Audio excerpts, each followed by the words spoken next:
Quiet on set. Picture is up. All right, roll sound. Rolling. Roll cameras. Cam's rolling. And 3, 2. Hey everybody, what's going on? And welcome to Hank's Think Tank. Got a great show for you lined up here today. I've got a good guest, and it's the beginning of our 2024 political season. So I've been looking forward to doing these interviews, and we got the first guy in here. His name is Kenton Ford, and he is running for Montgomery County Sheriff. And he's got a long-standing career with the police department, and I've had a little bit of a chat with him, and he's qualified, man. So I think he's going to be a good, strong candidate.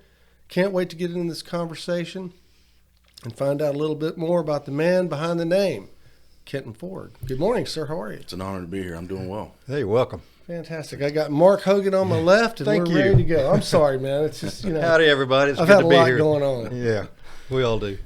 So, Kenton, what made you decide to run for sheriff? Well, And that's probably a multifaceted it is. question. But- I started at the sheriff's office in '97. I say I retired in 2018. It's not. I didn't pull my retirement.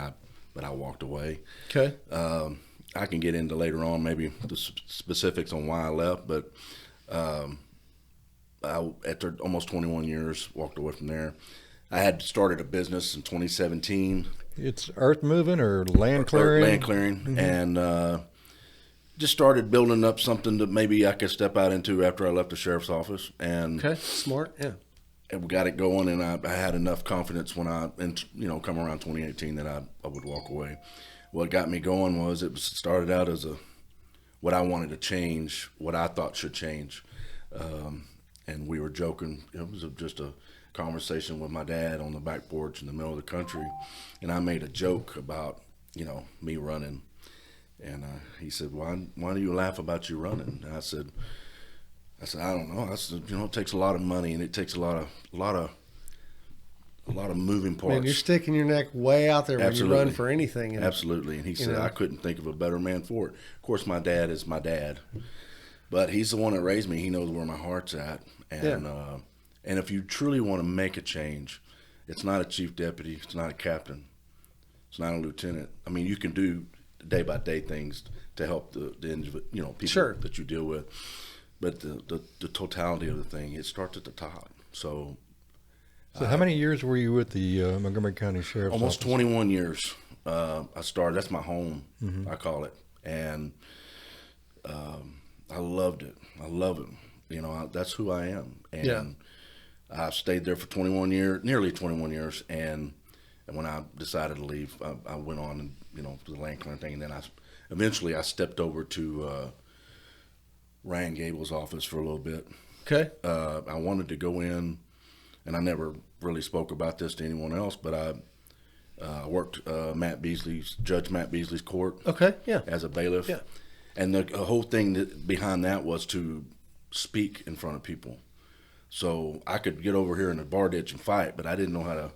I could not build up enough nerve to actually speak in front of people. It's so, tough. It's a big deal, I man. can't sing karaoke. You get up there, Yeah. you think you can sing, and I've never tried it because I was just so stage fright.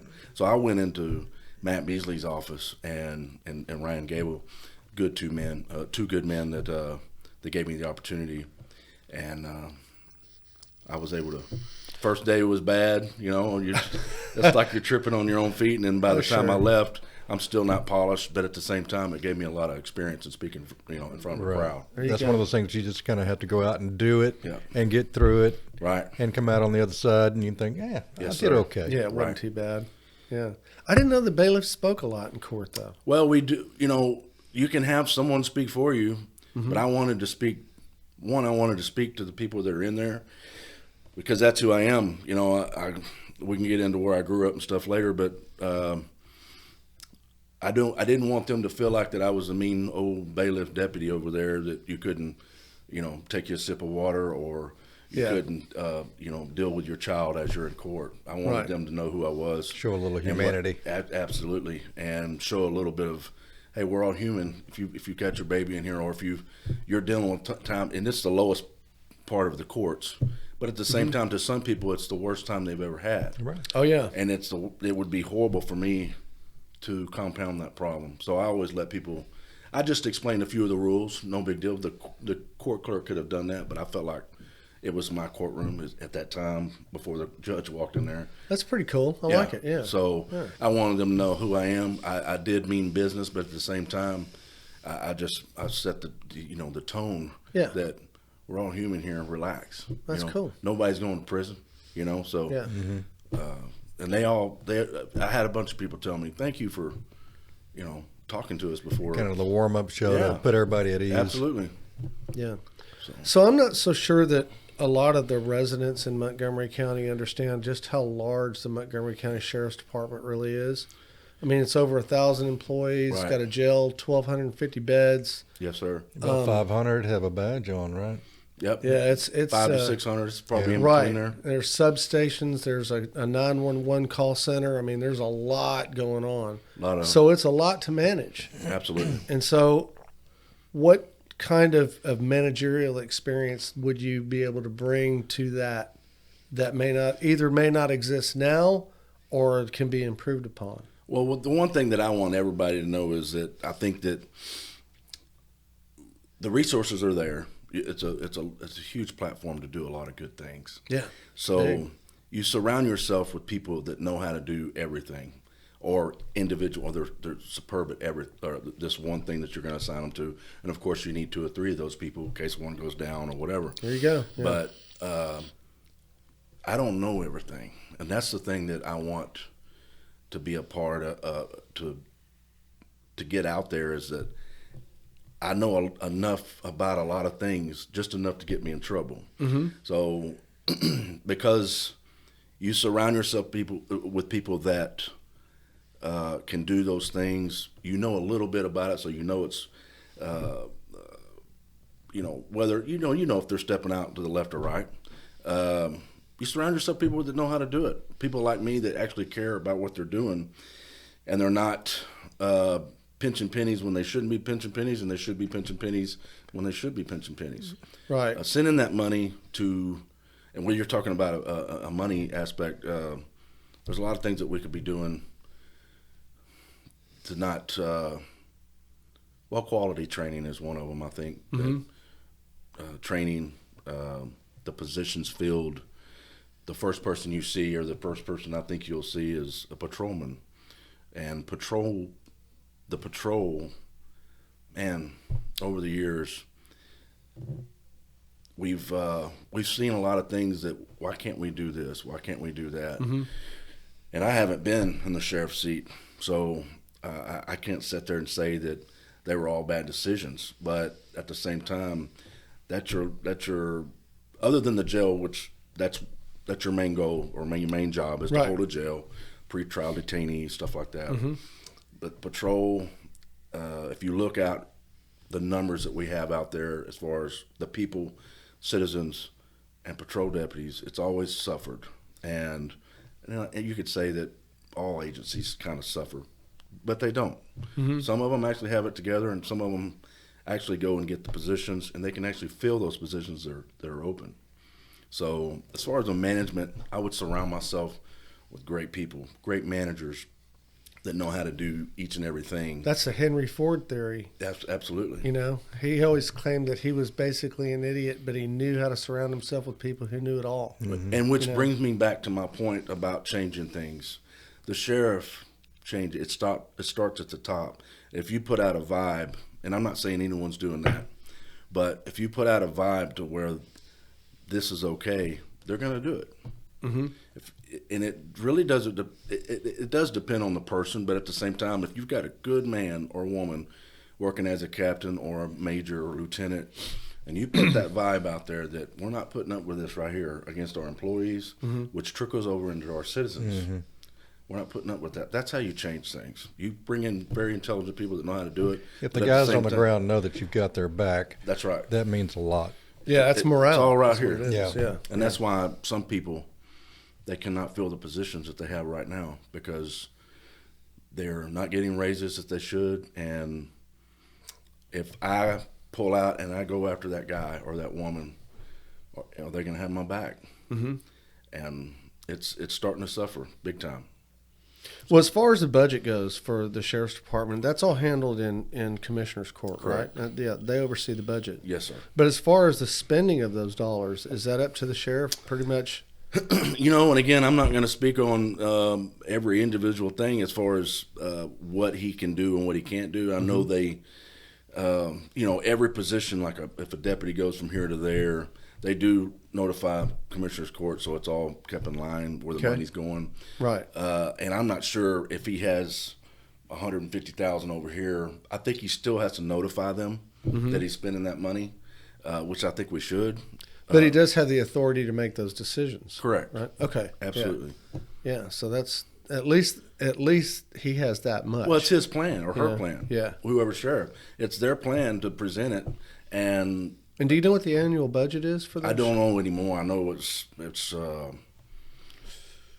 lot. I would imagine it's increased a lot in the past 5 years. Yes. If you've been out for 5 years, it's increased a lot. It has. Yeah. I think it was around, and I could be way off here. And the reason why I don't know is because I don't care. Okay. And I'll tell you why. We have a huge platform to do a lot of good things, and that money, I know it's a lot of money, and I'm not saying that we can't stretch dollars here or not stretch dollars there. We'll figure it out when we get in there because you got to take a look at it first. Absolutely. Figure out where you're at. Absolutely. Yeah. Okay. So. Fantastic. So as far as the jail goes, and I'm going to be pointing toward growth throughout the building of this question, but as far as the jail goes, last count I think it was 1,253 beds. Yes, sir. That's a lot, and it's a large jail, but I don't think it accommodates for the tremendous amount of growth that we've had here. So I would think some of those dollars are going to have to go toward either funding of additional facilities, or are there already that you know of additional facilities? Or there are substations, right? That can hold inmates. Can substations hold inmates? Well, if they're under jail standards, yes. If they have jail, if they have a jail. When I left, the only substation that was under jail standards or approved by jail standards was over here in East County because that was the furthest way, furthest from the So jail. that'd be the New Caney substation. Correct. Yeah. So now they may have a new one by now. West County, I think they're building one, or they have built one, but you have to man that. You have to put a deputy or an officer in there to deal with it. And then if you have a female officer or a female inmate, so to speak, or arrestee, that's a whole new protocol. it is, and you have to. There's so many things you have to be accountable for that person while they're in your custody. Right. So most of the time we had to drive all over God's creation to bring someone to jail, and it's back when I started, you kind of understood it because we weren't that big, but now it's getting up there, and I think we need holding facilities in any spot that we can get. I would just think of like a 5-star point in the whole county.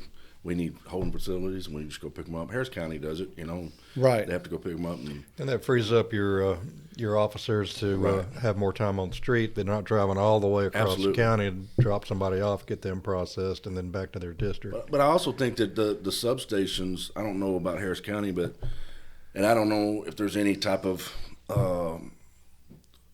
rule against this, but I think that we should get to the point to where we can book them at the substation, which I think they can, but they can't release. You know what I mean? Okay. I think that we should, and if they've already started doing that, then forgive me. But I think if you went to jail in New Caney, you're a first-time person being arrested. You had a good time last night, and you made a bad decision and just decided to drive. There was no violence other than the fact that you were driving a car.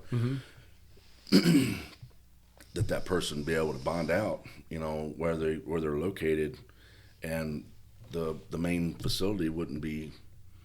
But then you have to bring in the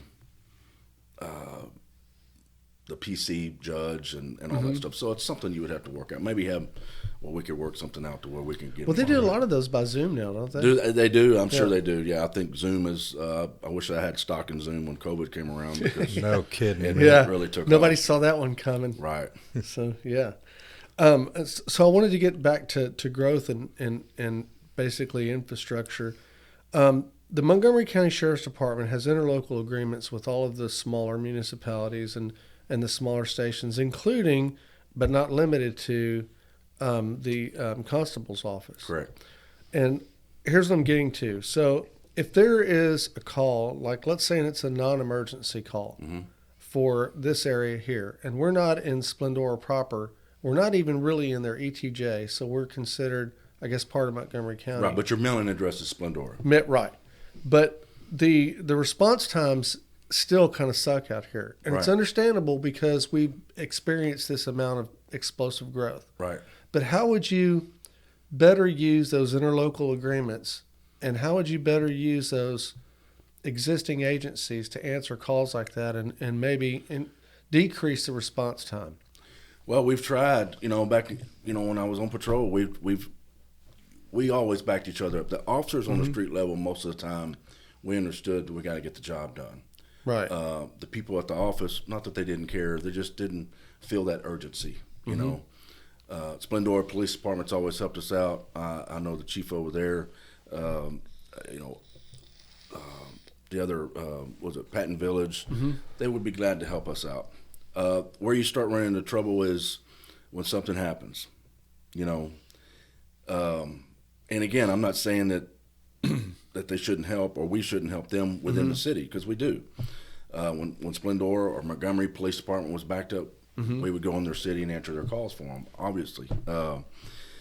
But it's just the fact that when you start paying, like if you have citizens within, say, Splendora, the city limits of, and they start wondering, they start making a little bit of, hey, why are y'all doing this? We had an officer getting a little tussle. Now we're down an officer, blah, blah, blah. You just have to deal with that. Now, I think Splendora would be more than happy to help us out.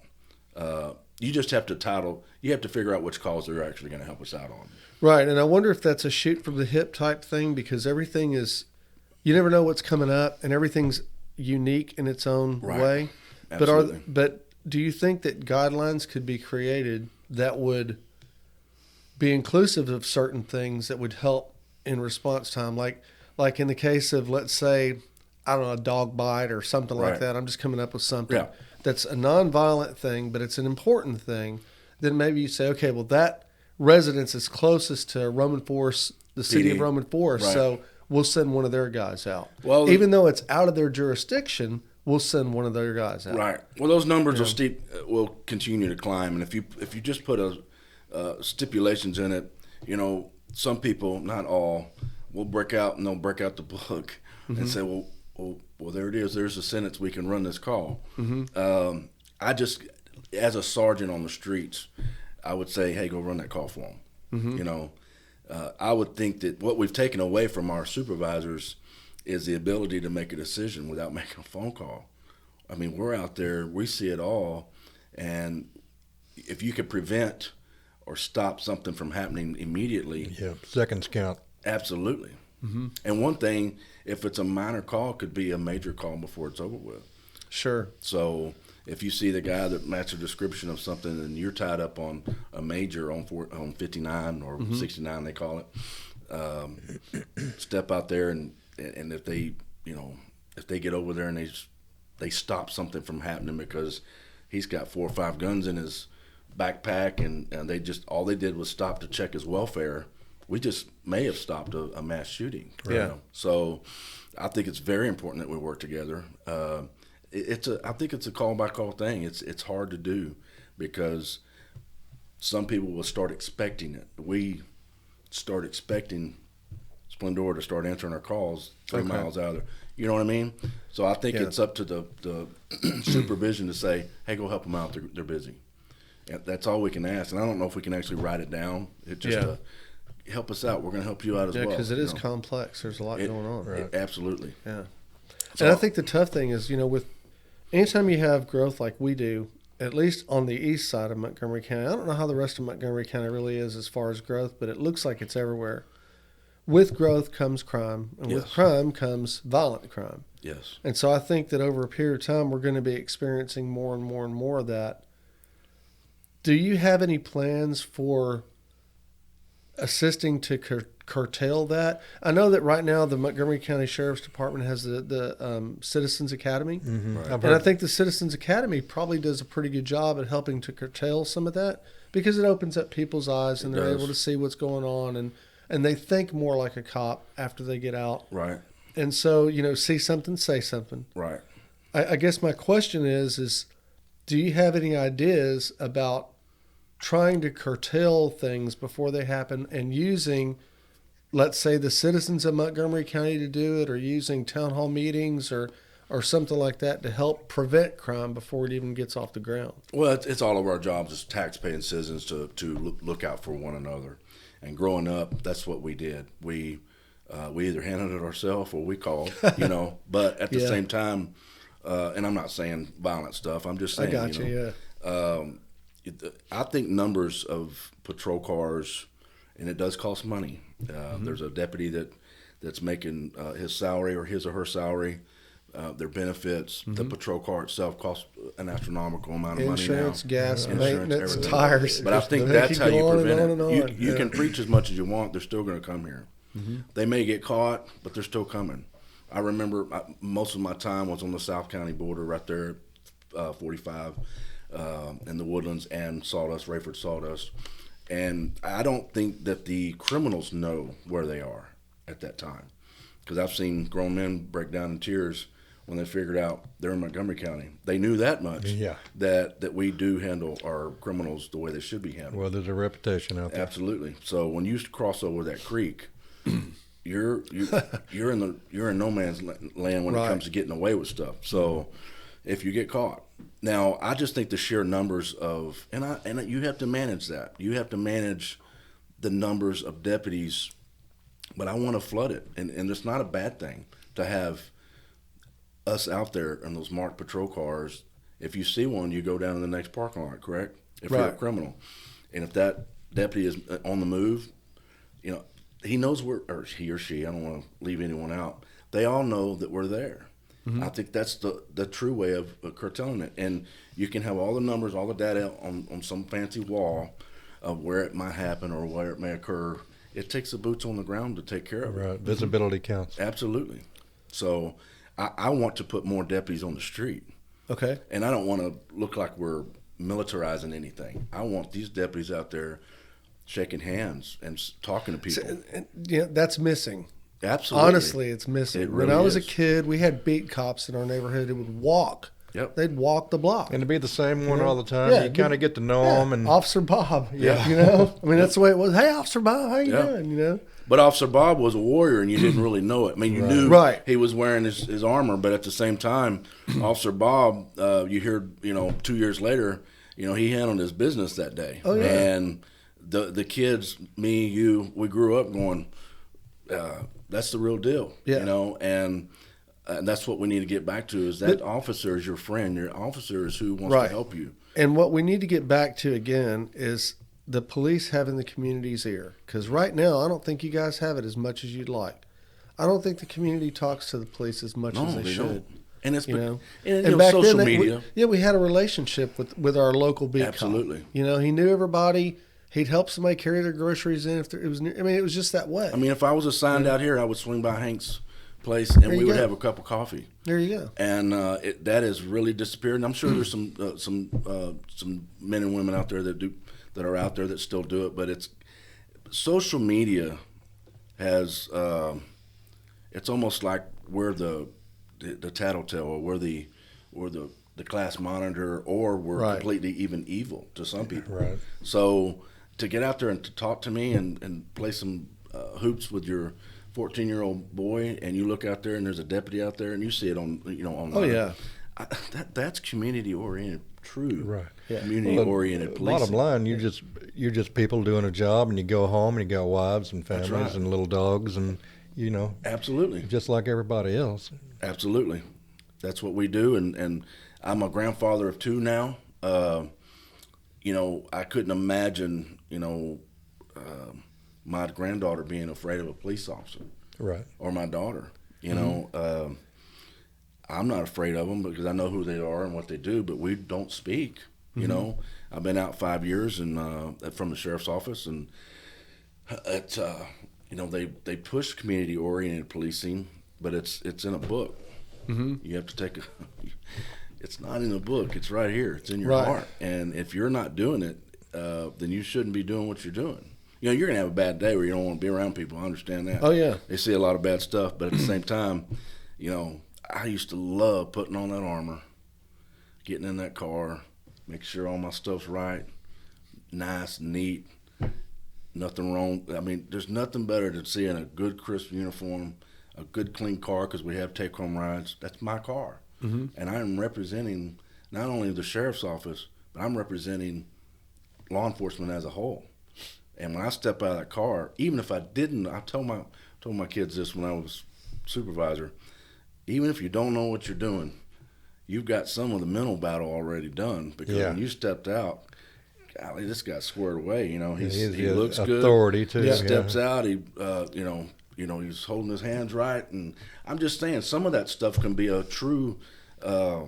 You've already won the battle before you even got out of the car. Right. Sure. So, and some people don't care about that, but some people, a true, maybe, you know, a former inmate or something that knows how we think and you know, has dealt with us a lot, he's going to choose that guy over there over that guy. Oh, yeah. You know, if you get out and you've got a French fry broke over your writing pen, you need to take a look in the mirror, man. You know, because staying in shape and looking good and talking to everyone in your beat, I call it beat, district, it's very important. Swing by and say hi to people. Yeah, I believe that it is.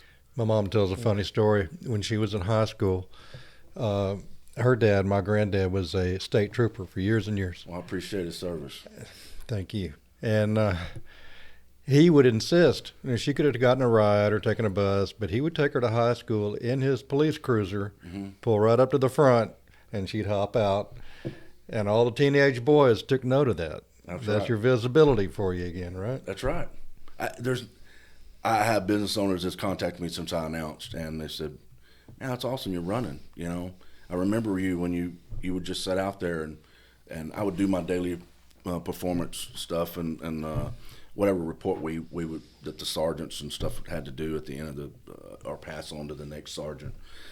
But sitting there, that store was not going to get robbed, and if they did, you know, it's going to go bad already. You know, it's going to go bad if they're going to rob that store because they don't care. Sure. You know, Exactly. But most of those people, they don't want to get caught.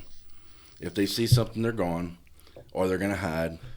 They're looking for an easy mark. Absolutely, they're an easy target. Someone on the phone that's walking to the car, but if that deputy's sitting there at, you know, Kroger parking lot, right in the middle of it, It's a deterrent. Absolutely. And you'll see if you go down the toll roads, Hardy, every other hill there's a constable sitting. Right. You know, some people slow down, some people don't slow down anymore because they never come after them, or they think that anyway. That time that you think they're not going to come after you, they come after you. It's still a deterrent. I don't care if you're in a patrol car and you see another patrol car, you're like, oh, I need to slow down. You know, it's a mental thing, you know. Sure. I think that go somewhere else to commit your crime. If those cars are out there, and I know it takes money, but I think we could, we're going to work it out to where valuable training and the visibility of our officers is going to be through the roof. Okay. So that's how you deter it. Okay. So let's say the election goes your way, you get elected. Yes, sir. It's a 4-year term. They run in the same cycle as presidential cycles, correct? This is 24, Yeah. the next one. 2024. So January 1 would be when I would take office if I won. What's the one thing that you would like to see implemented in that first term of yours? I want to have a conversation with the employees.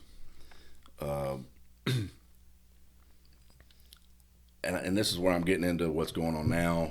I don't want to talk bad about anybody, but I want my chief deputy to want the major to succeed. I want the major to want the captain to succeed. I don't want anyone blocking anyone from succeeding.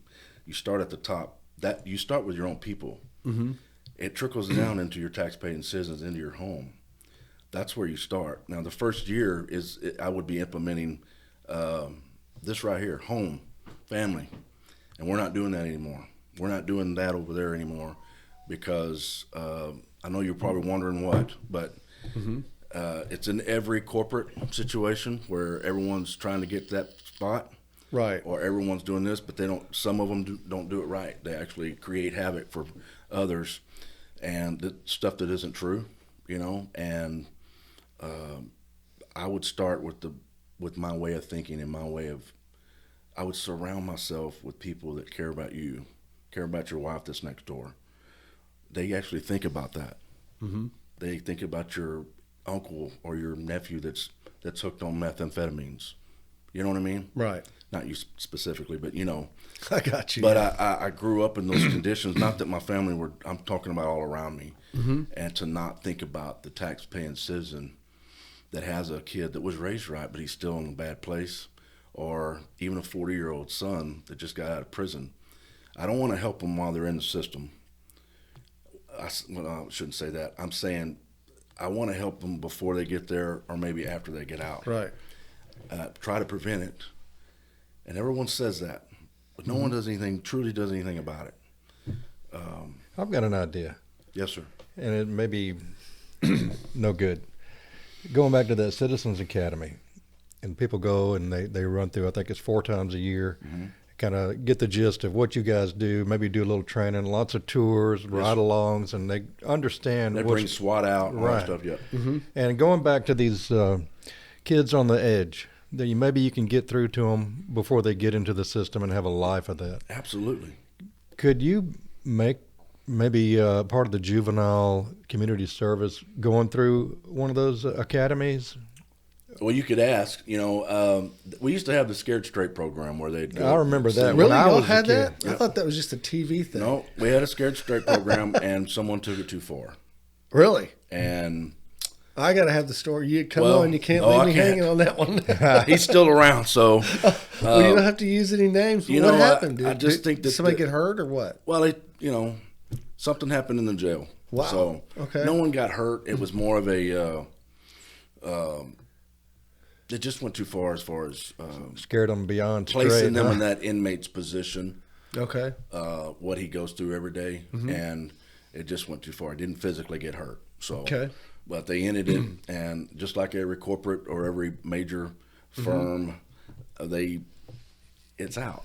Yeah. And I don't get that. What you do is you go to that person. You're no longer running the Scared Straight program. We're straightening it out. We got a new guy that's running it, or a new girl that's running it. Don't do away with it. Well, it's like you said, the corporate, they're scared of the liability. We're out of here. And And that's always going to be there. If I'm sheriff, I'm going to get sued.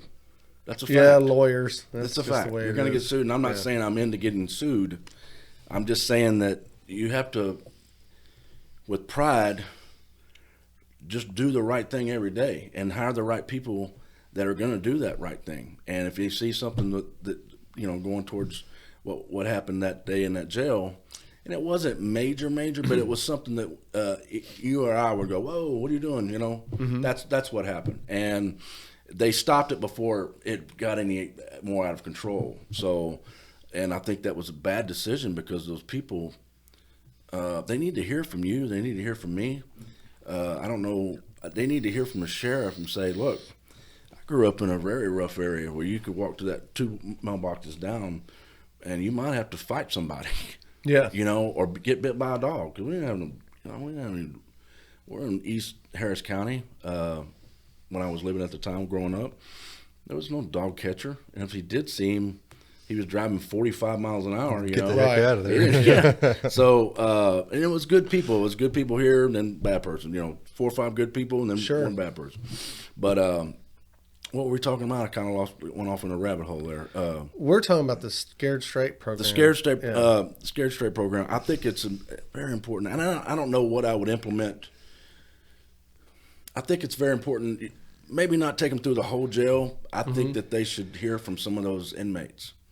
Yeah, maybe on a calmer, therapeutic type. But I would level invite or people that something. are out of prison also. I would invite someone that's done their time, and let me tell you why you don't gangbang. Let me tell you why that muffler or that the metal inside that exhaust system is not so valuable to you. Right.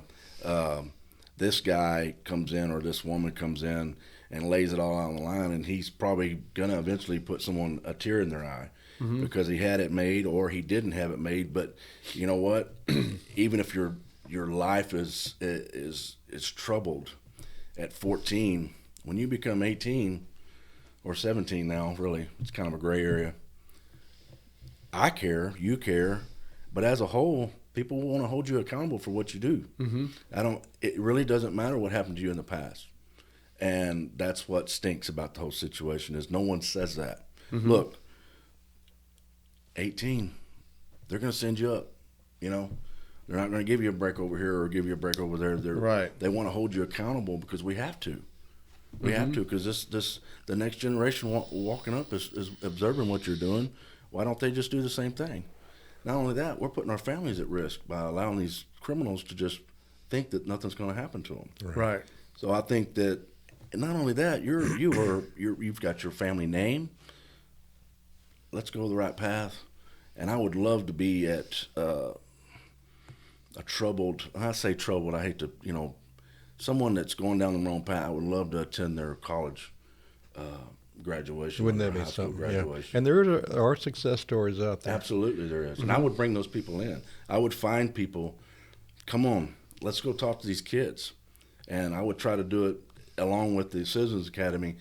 I think the Citizens Academy is great. It's a great tool to get out there and bring them in and let them know what we do. The kids, they're being raised by these phones. It's a bigger deal with the kids. Yeah. Pop culture is just destroying a generation. Let's talk to them because if you go, I'll tell you what my wife didn't give me a compliment. She just said, I noticed that you talk to these kids when they're a host at a restaurant or whatever. I'll tell you two stories real quick. Reader's Digest version. HEB, most of them, they don't look at you. Scan, put your stuff in there. And this young lady, she was probably 17, 18 years old. When I walked up, she said, "How are you doing today, sir?" And I said, "I'm doing great, and I appreciate you." That made an impression talking on you. to me. And she was kind of taken back a little bit. I said, "No." I said, "Most kids your age, and I'm not trying to call you a kid, but you are to me. You are my age. Yeah. Y'all quit looking people in the eyes, and you quit talking to people. I think it's awesome that you asked me how my day was going." And they put my stuff up. Of course, we're cutting up. And before I left, I said, "Do not stop greeting people." I said, "It makes people's day. That's something that's disappearing. Greet them, make them aware that you appreciate them coming in there and supporting your job." Right. Yeah. We live in an electronic society. We I mean, do. you see it in the restaurant. Two people will be at the table texting each other. It's like, Right. what the heck? Sitting down for dinner. Right. Like, what the hell, Right. I mean, it's that way. And I think it's something we have to try to curtail. When I was at Citizens Grill, you're aware of Citizens Grill it's on off 1488. Right. They have a few meetings there. Some of the Tea Party or some of the Republicans have some meetings there. Right. Me and my wife were leaving the other day, and the young man at the front said, "Thank y'all for coming in. We appreciate y'all's business."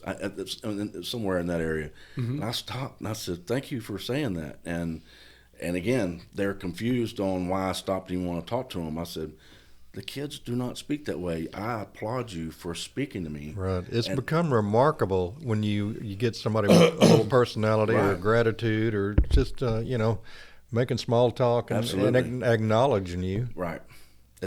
He was awesome, and I told him so. Left him a card, of course, and told him I appreciate what he does, and I appreciate you making me feel at home when I was at the restaurant. So, I think it's awesome. But it starts at home. It starts at home.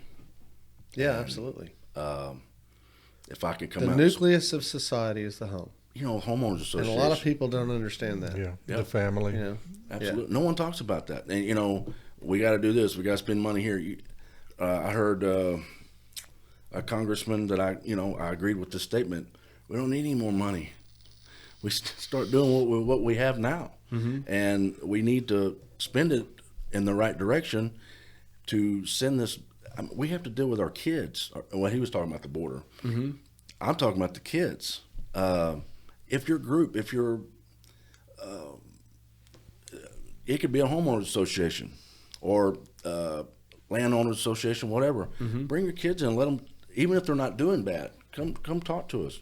We'll get at a tennis court or the the basketball court, shoot some hoop, and we'll talk, you know? Right. Just go outside. Absolutely. Yeah. Let them know that we're human and that if you touch me or you stick me with a knife, I'm going to bleed, you know? Yeah. And I you know, bring your wife. You know, it could be off duty, it could be on duty, whatever. My deal is you're going to see me as a sheriff, and I'm going to come by Hank's all the time. I think I will, and because I want to talk to you. I want to get the word out, and I want you to invite me back because I have good things to say, and I'm doing outstanding things, getting the word out on let's go after this, let's go after that, and most of it revolves around our kids. It does. Look at the kids that are starting to vote now. They had no guidance, and we're actually at fault at that because I mean, not all of us, but even me. I have a 28-year-old daughter, and you know, I always did things for her. You know, I didn't want her. Oh, set that down. I got that. You know, and we coddled them. Sure. And where when we were growing up, I guess we were just trying to improve some things. Not that I was abused, but I was just trying to not make her do those things. And sometimes that's a mistake. It's natural to want to make things easier and better for you kids. Right. So. Yeah, I had a rough childhood growing up. I had to do everything myself. Yeah, you had to mow the yard, stuff like that. Yeah. Well, that's the thing, man. But see, we spent when I came home from school, it was like, you need to go outside. Yeah. My parents didn't want me in the house. I guess I was loud or obnoxious or I don't know. When you maybe came back in, they're like, back already, huh? I asked my wife the other day, I said, do you remember a time to when the kids walked into a room that was full of adults and they were talking, and when you started to speak, they all turned and looked at you? That's the way it was. Oh, yeah. What are you doing in here? You know, somebody hurt? You know, no, I just want to come in. No, that's not how it works. I'm not saying we have to treat all our kids like that. I'm saying that the respect level, you look at Silver Spoon. Do you remember Silver Spoons, the show? Oh, yeah. Starting back Little then. Ricky Schroeder. Wasn't that Ricky Schroeder? Yeah. They were millionaires. He's an old man now. But you know, back then, the kid was running the house. Oh, yeah. And that's a mental thing that these shows are certainly putting out today, where you're stupid. You don't know what you're talking about. They've handed children too many rights. Well, that's been a typical formula for sitcoms for years and years. The precocious little kid is smarter than both his parents, and then there's the mom that's trying to hold it together, and then poor dad is the biggest dumbass ever. No, he hasn't done it. All the bills are paid, and nobody has to work. Yeah. Nobody loves Raymond. Yeah, but he's an idiot. Yeah. Nobody loves Raymond. That's right. But that's my goal. Is there's as far as dealing with the growth, the identity of the sheriff's office, it's going to be family. It's going to be home. When you see that car drive up, and then probably the 2.5-year mark, no one's going to be afraid of us unless you're a criminal. And I'm not saying they're afraid of them now. I'm saying you're going to want to talk to that deputy because, you know, not every time with a smile, but, you know, let's talk. Reintegrate the police back into the community. Absolutely. That's what we need. I got you. You know what people have done. They've divided us. And we're on a team, you're on a team, and the bad guys are on a team. We're on the same team. Tax-paying citizens should think, man, go after that guy. I'm not doing anything wrong. Let's talk. Let's go have a cup of coffee, you know? And we've missed that. And I think it's all due to the digital thing. Well, there's a lot of forces behind it, too. Oh, yeah. There's a lot of money There's a lot of political forces behind it and everything else because divide and conquer. Right. You know? Right. And, I can understand that. But you show me a boss that cares about their people in any industry. He cares about their people. He's out there working with you. You'll have the strongest company in the world. Yeah, it'll be a successful business. And everybody, they may not like him every day or her every day, but you may get in trouble because you're going to be held accountable. But you know that if you do this and someone from the outside comes in, and I'm not talking about a bad deputy. Bad deputy needs to go. I used to watch them at any given night. I could be over 19 to 20 deputies. And if I saw that one guy or girl that spoke to someone just because of a traffic stop or because they were speeding and they were treating them in a horrible manner, I would certainly pull them in and say, what's going on? Are you having a bad night? Or if you watch the fifth one and they're all the same, we need to talk about that, or you need to get out of this business because that's not what we're here for. Right.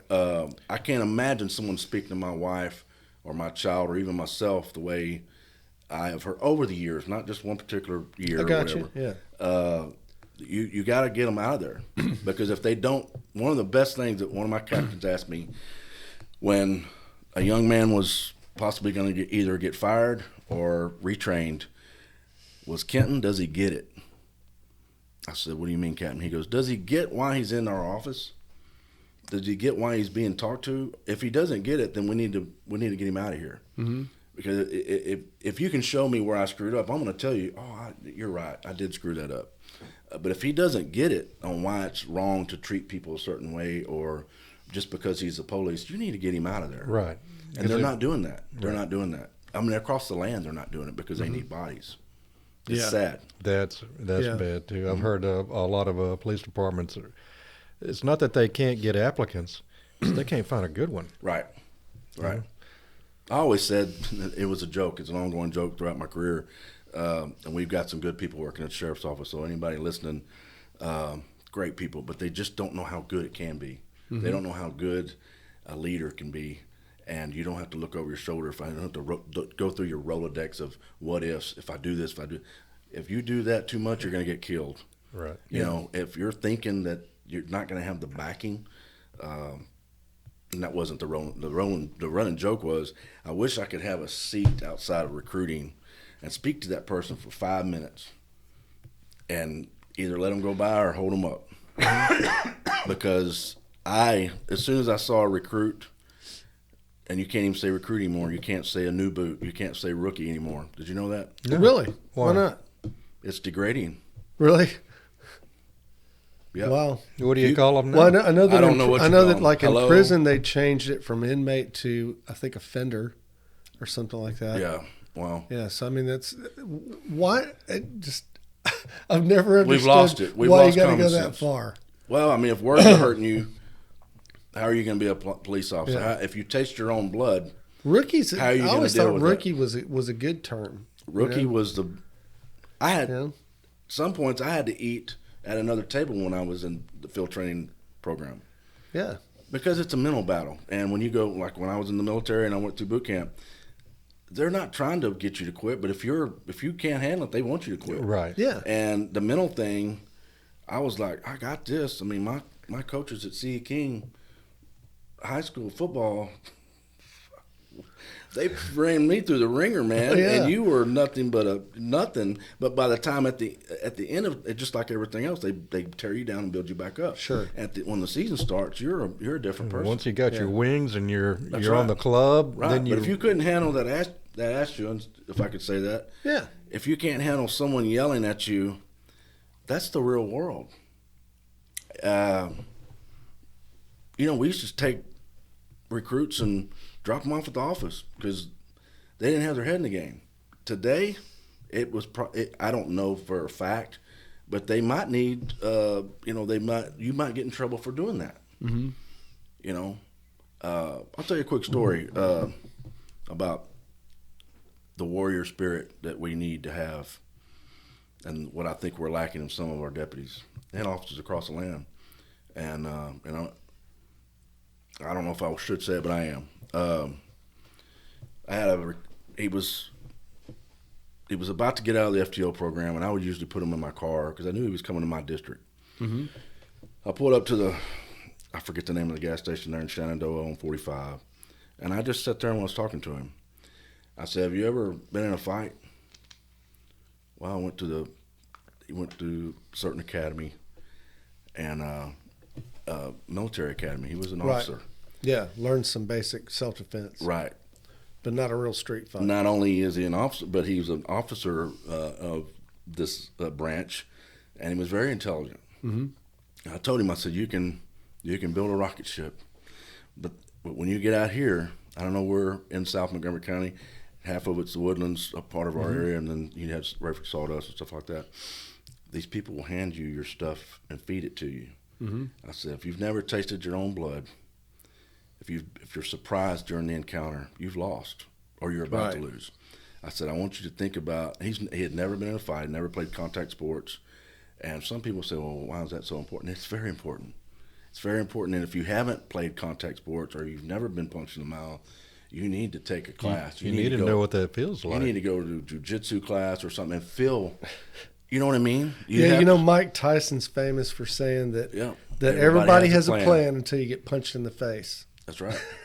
And Makes sense. if you're startled, Been there, done that. I know how it is. if you're startled, you've lost. Right. And that guy knows you've lost. And 5 days, 6 days later, he stood there and watched the deputy fight for his life. Stood there. Yes. And the offender died. Wow. So me and another sergeant, we were on our way because we knew who they were dealing with. We knew we had a rookie with a veteran officer. He was a trained fighter that was high on methamphetamines, and we had just gotten our food. It was 3:30 in the morning. Yeah. It's somewhat a good time to, you listen to the radio, nothing's going on, and all right, let's go eat. Yeah. And we were sitting down. We had just gotten it's still steaming. And we heard him check out on this individual. And the last name is what caught it with us, and he had a gun permit. And I said, no, that's not him. That's his brother or somebody. We knew who he was dealing with, 3:30 in the morning. And we started rushing that way. And before halfway there, the fight started. When we got there, we were rounding the corner, and the smoke was still going. And the deputy who could handle himself, he is now a SWAT member. He was very calm, wrote EMS, I need a supervisor. And whoever needs, to respond. So What happened to the rookie? Well, I hate telling these stories because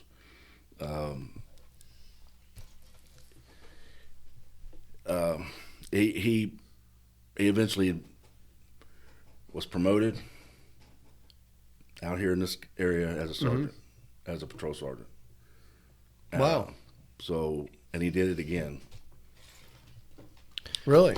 He didn't do it to where someone lost their life. He did it to where his warrior spirit was never there, and he let some people go, and some people let him know on camera during that traffic stop, don't ever call me back here again. Well, at best, he ought to be behind a desk. At best, he should give up that badge and not represent what we stand for. I think you could put him in a position because he was very intelligent. He no longer works there anymore for that reason. He actually resigned, and because he knew the gig was up. Right. And but me, as a father that has a son working there or a daughter that's working there, I expect you to get rid of him. I expect you, for my son or my daughter, not to count on him, or the little girl that needs help at the house, and he responds and he doesn't do his job because he's afraid. Could be the highest price paid. It's scary. So he did it again, and we were all amazed at one. He went between him being promoted, he went to the academy to teach. That should tell you something as well. Very intelligent guy, very good guy. Yeah. He didn't have it though. Right. And I think it's up to us as men and women that have that warrior spirit, Right. to let them know. And if you don't have it, it's up to them to say, I need to step aside. And if he's that valuable to the agency as far as your intelligence goes, He pay can him be to used do in something. other areas. Absolutely. Yeah. So I don't know what we were talking about before that, but it's a mindset that we have out there. And if you don't have it, if you continue to soften law enforcement, you're going to get what you're getting. It's going to get bad. The de-escalation that continues to go, there's nothing wrong with de-escalation. But if you feel like that's the only option you have is to de-escalate, you're going to have a lot of officers get killed. Thank God we have not had one here on duty at the sheriff's office. Now, we have lost some in the county. Right. Conroe PD's lost one. I can't remember anything else, but we have to train them right. Sure. We have to have the right people. Okay. So do you have a campaign website? on social media, I Okay. do. What is it? Is it Facebook or? Facebook, Twitter, and a couple other things I'm still not up to speed on because I've. So if I'm just a voter guy and I'm considering who to vote for, how would I find you then? Just Kenton Ford on. Ford, the number 4, Okay. MCSOsheriff.com. Ford 4, and that's the number 4, MCSOsheriff.com. Yep. Okay. And that'll get you to the website and I guess back to Facebook and, Correct. and such. Yes. All right. Fantastic. And are you taking campaign contributions as well? I am. Okay. And that fantastic. there's a area there that you can Okay. tap into and donate. And if somebody wanted to reach out to you individually, I mean, are you willing to put your phone number out there? The phone number's there. It's on my card Okay. or on the website. On Facebook, it's Kenton Ford for Montgomery County Sheriff. Okay. And it's all there. Yes, sir. Kenton Ford for Montgomery County Sheriff. And it's the number 4. Yes. Okay. Yeah. Yes. All right. And are you doing speaking engagements as well? I at am. this I've got time? one tomorrow with Okay. a group of realtors, and I'm very happy that that I'm able to reach out to these young ladies that are going to be there. I think it's mostly of them are women. Okay. Tomorrow being Sunday, March 26th. No, I'm sorry, Monday. Monday. Okay. March Fantastic. 27th. Yeah. Yep. Right. I forget the name of it. It's a real estate company. Anyway, Yeah. Remax, one of those, I guess. I think it is Yeah. Remax. So, Okay. Man, and that's going back to speaking at the courthouse. It's I can go down a rabbit hole. I can do this, and now I'm trying to to get my speaking where it needs to be. I'll tell you what, I've always been a ham, but since I've been hooked up with Hank here at the Studio 1-3, we've done some forums and Right. some gatherings, and it's like, man, I get the jitters right before I do too, yeah. standing there holding a mic in front of a Absolutely. bunch of strangers, and I feel like I'm giving a book report in 10th grade again.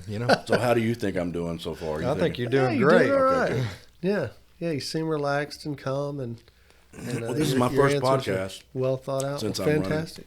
Well, it's interesting that you would come on the best show for your first one. Absolutely, it's an honor to be here. Yeah. And this new facility you have is awesome. Yeah, it's great. Hank's Um, done a great job here. We're really happy with it. It's a good place. Do you have any closing remarks you'd like to make before we step out? Well, I ask that every voter look at each candidate that runs and look at the people behind them, look at their record here in the county. I've been here since '96. I got hired on the sheriff's office in '97, and I've been here my whole career. And it's my home, and I would hope that they also look into my past and what I've done for a living, and I've truly enjoyed, and it was an honor to serve Montgomery County, and that's where it's in my heart, it's in my soul. I'm not a politician, and I think it's what's going on today is why good people are starting to come out and run. I'm not saying that they're bad people that I'm running against. I'm saying I got you. Yeah. I'm not a politician, and we need to have people that will say, no, I'm not doing that. I'm not doing that. I don't care if the last guy did it or the last girl did it. We need to take care of business, man. We're tired of someone coming out here saying everything they want to hear and not doing anything. It's the same old tune. Right. They might spit shine it a little bit, change the cars up, change the uniforms up a little bit. It's the same thing. It will not be the same for me. You're going to know your sheriff. I'm going to be out here. I'm going to be out here in Splendora. I'm going to be in Montgomery, and I'm going to be shaking hands with small business owners because they're the key. They're the ones that's paying. You're paying my bills, and as a paying also citizen, as a longtime law enforcement officer, I appreciate it. Thank you. And you do pay my salary. That's why we should work for you. We do work for you, and there should be no hiding. There should be no. You should never hide from your people that you're working Right. for. Right. And look into that as well. Transparency is a big thing I these ask days. everyone to look into what's going on, who's backing everyone, and the doors that are open for some and not the others. And I am looking forward to the challenge this next year of a good man, a husband of 28 years to my high school sweetheart. I have a young daughter at 28, grandfather of 2, and all I think about is the same. For me, it's for you. I'm sure you have family members that you would hate to see be treated badly by law enforcement or not taken care of when things need to be taken care of. You're looking at a grandfather that's still young enough to do what he needs to do, and we're going to do it. You're going to know your sheriff. I'm going to be right there. We're going to be taking care of business. Okay. Kenton, I appreciate you coming in. This was a good conversation, and I knew it would be. Thank you. So, and I think Thank you that for the invite. I think you're going to be a formidable candidate. And so this appreciate is going to be an interesting race. It's going to be a long one. So take a breath every once in a while, man. Make sure you stay grounded. Yes, sir. And sit back. Keep me in your prayers.